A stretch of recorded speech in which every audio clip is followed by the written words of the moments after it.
നീ എന്നെ കരുതുന്ന പോലെ എന്നെ കരുതുവാനാരുള്ളു നാഥ. നീ എന്നെ സ്നേഹിക്കും പോലെ എന്നെ സ്നേഹിപ്പാനാരുള്ളു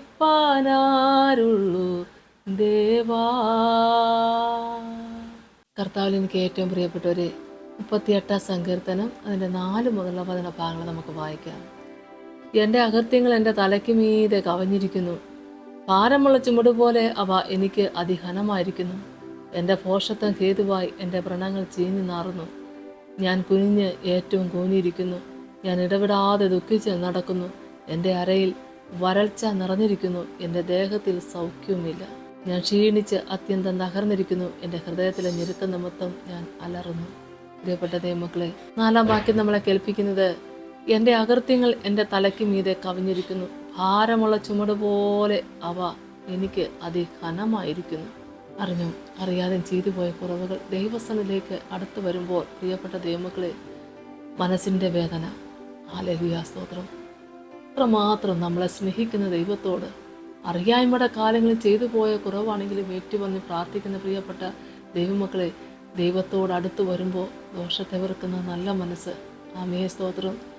ഇത്രമാത്രം നമ്മളെ സ്നേഹിക്കുന്ന, ഇത്രമാത്രം നമ്മളെ കരുതുന്ന, അമ്മയേക്കാൾ അധികമായി നമ്മളെ പൊന്നുപോലെ നോക്കുന്ന ഈ സർവശക്തനായ ദൈവം, ആമേൻ, സ്തോത്രം, നമ്മളെ കൂടെ നടന്ന് പരിപാലിക്കുന്ന ഈ ദൈവത്തോട് ആ കൽപ്പന ലംഘിച്ചു പോയ കുറവവശങ്ങളെല്ലാം ഓർത്താൽ നമുക്ക് നേറ്റു പറഞ്ഞ് പ്രാർത്ഥിക്കാൻ എല്ലാ മനസ്സിനെ ദൈവം ഒരുക്കട്ടെ. നമ്മുടെ പ്രാർത്ഥന കേൾക്കുന്ന ദൈവം നമ്മുടെ കൂടെ. ദൈവമക്കളെ, ധൂർത്തപുത്രൻ മടങ്ങി വരുമ്പോൾ ദൂരത്ത് നിന്ന് അപ്പൻ കാണുകയായിരുന്നു.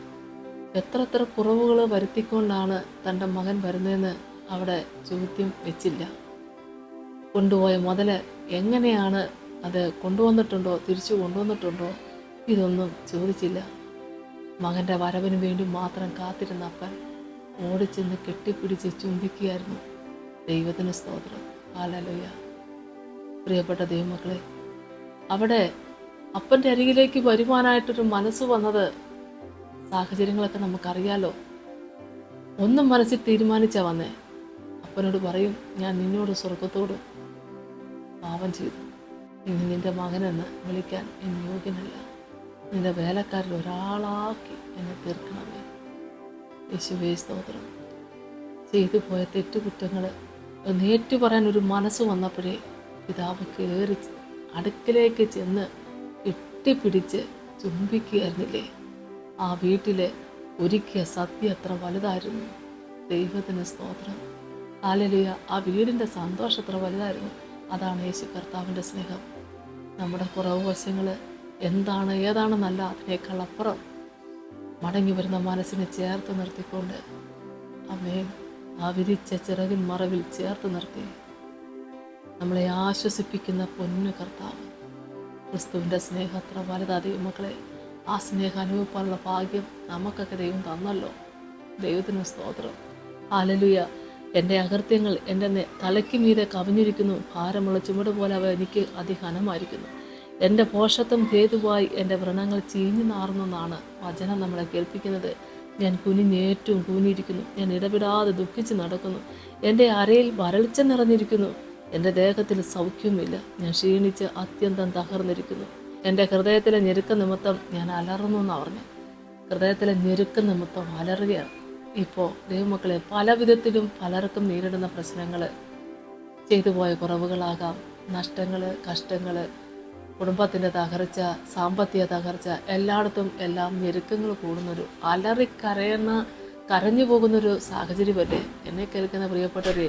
നമ്മുടെ സകല പാവങ്ങളും ഭാരങ്ങളും ഏറ്റെടുക്കുവാൻ, നിന്റെ ഭാരം എൻ്റെ മേൽ വയ്ക്കാൻ ഞാൻ നിന്നെ പുലർത്താമെന്ന് പറഞ്ഞ യേശു കർത്താവ്, ദൈവത്തിന് സ്തോത്രം. നമ്മളെ സ്നേഹിക്കുന്നതോർത്ത് നന്ദിയോടെ സ്തോത്രം. നമുക്ക് പ്രാർത്ഥിക്കാൻ ദൈവമക്കളെ.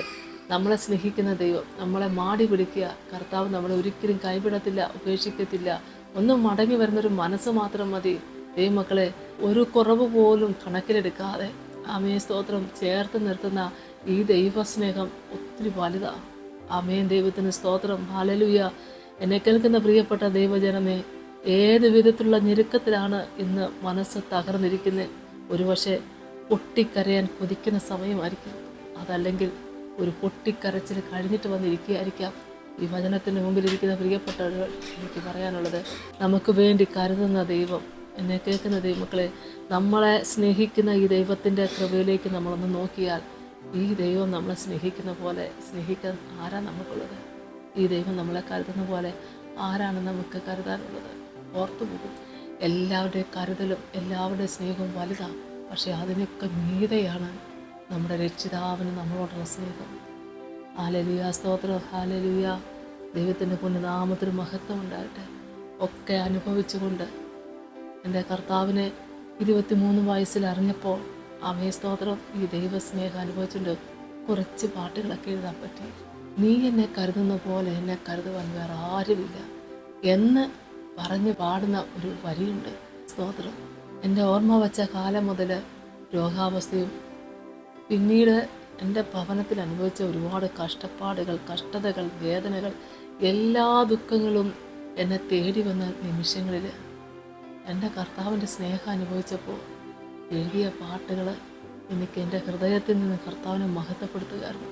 ദൈവത്തിൻ്റെ സ്തോത്രം. അങ്ങനെയാണല്ലോ എല്ലാ പാട്ടുകാരും പാട്ടെഴുതുവാൻ കാരണം കർത്താവിൻ്റെ കൃപയെ അനുഭവിച്ചറിഞ്ഞ ആ വലിയ സത്യം ദൈവത്തിൻ്റെ സ്തോത്രം ഒരു ഗാനത്തിലൂടെ എഴുതി തീർക്കുകയാണ്.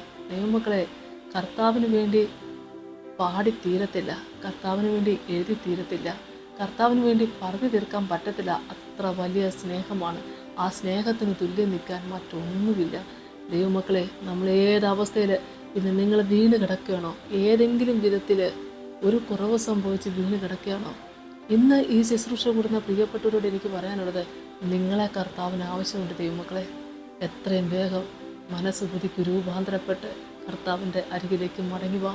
നഷ്ടപ്പെട്ട താലന്തുകൾ തിരിച്ചു തന്ന് ചേർത്ത് നിർത്തുന്ന നല്ല ദൈവം. ആമേ, സ്തോത്രം. ഈ ശുശ്രൂഷയിൽ പങ്കുചേരുന്ന മക്കളെ, ദൈവാത്മാവ് നിങ്ങളെ തേടി വരികയാണ്. ആമേ, ഇപ്പോൾ തന്നെ ആയിരിക്കുന്ന സ്ഥലത്തിരുന്നു കൊണ്ട് തന്നെ കർത്താവിന് വേണ്ടി നിങ്ങളെ വിട്ടുകൊടുക്കുക. ദൈവം അനുഗ്രഹിക്കട്ടെ. നമുക്ക് പ്രാർത്ഥിക്കാം.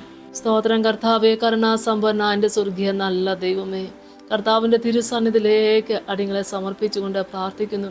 വിശ്വാസ ജീവിതത്തിൽ കർത്താവെ വീണുപോയ മക്കൾ ഇന്ന് ഈ ശുശ്രൂഷയിൽ പങ്കുചേരുവാൻ യാദൃശ്യമായിട്ടാണെങ്കിലും കർത്താവെ അവസരം കിട്ടുമ്പോൾ എൻ്റെ കർത്താവിന് നിൻ്റെ മക്കളോടുള്ള ആ വലിയ സ്നേഹമാണിതെന്ന് നിൻ്റെ മക്കൾക്ക് ബോധ്യപ്പെട്ടുകൊണ്ട് എൻ്റെ കർത്താവെ ആയിരിക്കുന്ന സ്ഥലത്തിരുന്നു കൊണ്ട് ജീവിക്കുന്ന ദൈവത്തെ ഒന്ന് വിളിച്ച് ആരാധിക്കുവാൻ കർത്താവെ വന്നുപോലെ കുറവുകളെ ഏറ്റുപറഞ്ഞ് രക്ഷപ്പെടുവാൻ നിൻ്റെ മക്കളെ ദൈവം സഹായിക്കണേ. നഷ്ടപ്പെട്ട താലന്തുകൾ തിരിച്ചു കൊടുത്തുകൊണ്ട് കർത്താവെ അവിടുന്ന് അനുഗ്രഹിക്കണമേ. വിലപ്പെട്ട സാക്ഷിക്ക് കർത്താവ് ഒരുക്കണമേ എന്ന് പ്രാർത്ഥിക്കുന്ന കർത്താവെ, മനസ്സിലെ ഭാരങ്ങൾ താങ്ങാൻ പറ്റാത്തവണ്ണം കർത്താവെ നിൻ്റെ മക്കൾ ഓരോ ദിവസങ്ങളും ക്ഷയിച്ചും പോകുമ്പോൾ എൻ്റെ കർത്താവെ ഇന്ന് നിൻ്റെ മക്കൾ മനസ്സുകൊണ്ട് മടങ്ങി വരുന്ന ഈ സമയത്ത് തന്നെ സ്വർഗം തുറന്ന് നിൻ്റെ മക്കളെ ആത്മാവി ബലപ്പെടുത്തണമേ എന്ന് പ്രാർത്ഥിക്കുന്ന കർത്താവെ, ശക്തീകരിക്കണമേ എന്ന് പ്രാർത്ഥിക്കുന്ന കർത്താവെ, ആത്മാവിൻ്റെ ഫലമെടുപ്പാൻ നിൻ്റെ മക്കളെ ഒരുക്കണമേ എന്ന് പ്രാർത്ഥിക്കുന്ന കർത്താവെ, യേശുവേ ദാവീദ് പുത്രാ നിൻ്റെ മക്കളോട് കരുണ തോന്നണമേ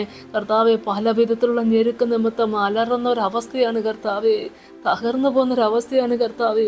ഈ അത്ഭുതമേറിയ ശുശ്രൂഷയിൽ നിൻ്റെ മക്കൾ കർത്താവെ ഉണർന്ന് എൻ്റെ കർത്താവിനെ ഒന്ന് വിളിച്ചപേക്ഷിക്കാൻ ഇടയാക്കണമേ എന്ന് പ്രാർത്ഥിക്കുന്നപ്പോൾ എൻ്റെ കർത്താവിലേക്ക് നോക്കിയാരും ഒരു നാളും ലജ്ജിച്ചു പോയിട്ടില്ലല്ലോ.